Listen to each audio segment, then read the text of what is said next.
In the vast plains of the American West, long before the highways cut through the land, there lived a young warrior of the Cherokee Nation named Takoda. Takoda was known for his incredible endurance. He could run for days without rest, hunt the swiftest deer, and wrestle the strongest men in the tribe. He was a man of action, a man of fire. But despite his physical strength, Takoda was dying inside. His mind was a battlefield that never knew peace. By day, he worked tirelessly to prove his worth to the tribe.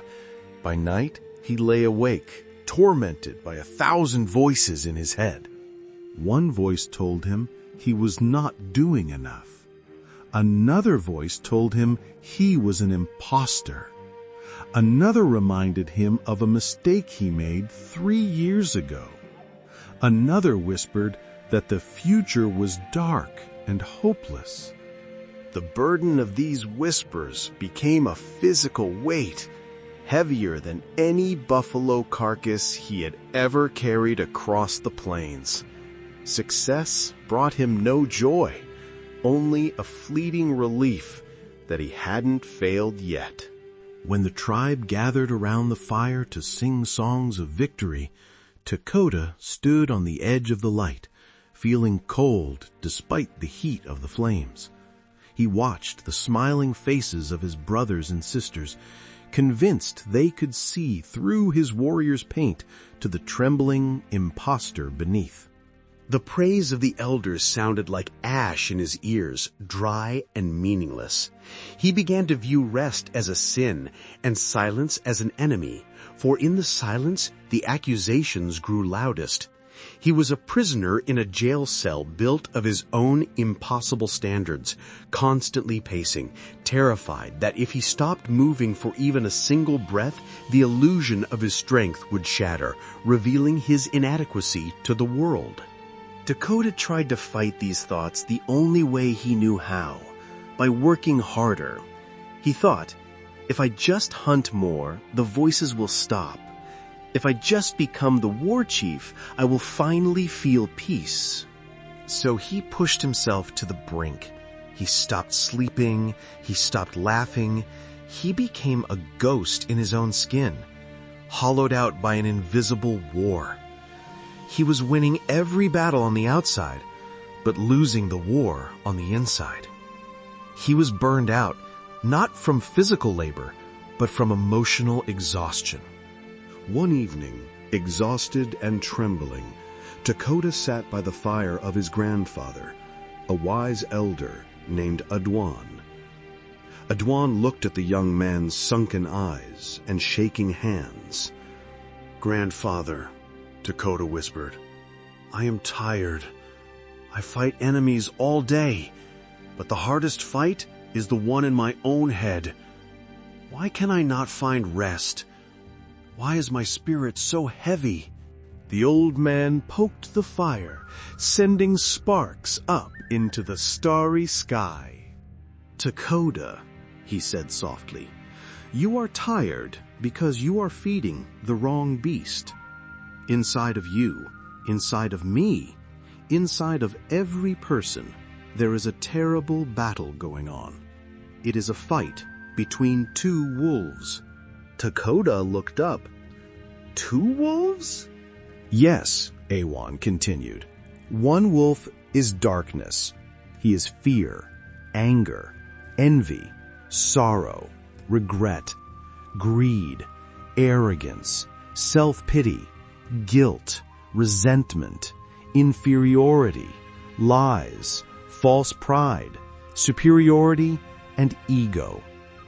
He fights to tear you down. He tells you that you are not enough. He feeds on your exhaustion." The other wolf is light. He is joy, peace, love, hope, serenity, humility, kindness, benevolence, empathy, generosity, truth, compassion, and faith. He fights to build you up. He tells you that you are strong. He feeds on your stillness. Takoda thought about this for a long time. he realized that the dark wolf had been screaming in his ear for years, driving him to work until he collapsed. "Grandfather?" Takoda asked. "Which wolf wins?" Outrun smiled, the firelight dancing in his eyes. "The one you feed." The story of the two wolves is one of the most famous parables in the world, but most people miss its deeper psychological truth, especially when it comes to burnout. We often think burnout is caused by doing too much work. But physically, humans are capable of immense labor. Our ancestors hunted for days, farmed from dawn to dusk, and built pyramids. True burnout is not physical. It is emotional and attentional. Burnout happens when your internal energy is consumed by the dark wolf, by worry, by comparison, by fear of the future, by rumination on the past. In the modern world, we have created an all-you-can-eat buffet for the dark wolf. Every time you doom scroll through bad news on social media, you are feeding the wolf of fear. Every time you compare your behind-the-scenes life to someone else's highlight reel on Instagram, you are feeding the wolf of envy. Every time you replay an awkward conversation from 5 years ago, you are feeding the wolf of regret. Every time you tell yourself, "I'll be happy when I get that promotion," you are feeding the wolf of scarcity. We are feeding the dark wolf 24 hours a day. And then we wonder why he has grown so big, so loud, and so powerful that he drags us around by the leash. We are exhausted not because we are busy, but because we are carrying a 200-pound beast on our backs everywhere we go. We are suffering from attention malnutrition. We starve the light wolf, the part of us that needs rest, silence, nature, and connection. And then we are surprised when our spirit collapses. Native American philosophy is deeply circular. The seasons move in a circle. Life is a circle. The sun and moon are circles. This teaches us the law of cycles. The dark wolf, activity/stress, and the light wolf, rest/peace, are not enemies that must destroy each other. They are forces that must be balanced. The problem is that modern culture is linear. We believe in eternal growth. We believe in the grind. We believe we should be productive 100% of the time. This is unnatural. Nature does not bloom all year. There is a season to grow and a season to die back and rest, winter. If you try to force a tree to bear fruit in winter, you will kill the tree. Burnout is simply your body entering a forced winter because you refuse to take a voluntary one. Takoda's mistake was thinking that he could kill the dark wolf by running faster. But you cannot outrun your own shadow. You can only shrink it by turning towards the light. The feeding Outrun speaks of is not about food. It is about focus. Where attention goes, energy flows. Where energy flows, things grow. If you focus on what is missing from your life, the feeling of lack grows. If you focus on what you have, the feeling of gratitude grows. This is not magic. It is neurology. You are physically rewiring your brain based on which wolf you pay attention to. So how do we stop feeding the dark wolf and recover from burnout? How do we regain the strength of the warrior? First, audit your diet, not the food you eat, but the information you consume. Look at your phone. Look at the people you spend time with. Look at the thoughts you entertain before sleep. Which wolf are they feeding? If the news makes you anxious, turn it off. You are starving the wolf of fear. If a certain friend makes you feel inadequate, set boundaries. You are starving the wolf of inferiority. You must be ruthless. Your attention is the most valuable currency you have. Stop spending it on things that are trying to kill you. Second, practice the pause of the elder. In tribal councils, elders would often sit in silence for a long time before speaking. They valued the pause. Modern life has killed the pause. We fill every second of silence with noise. If we are waiting in line, we check our phones. If we are driving, we listen to podcasts. We are terrified of silence because silence is where the dark wolf speaks the loudest at first.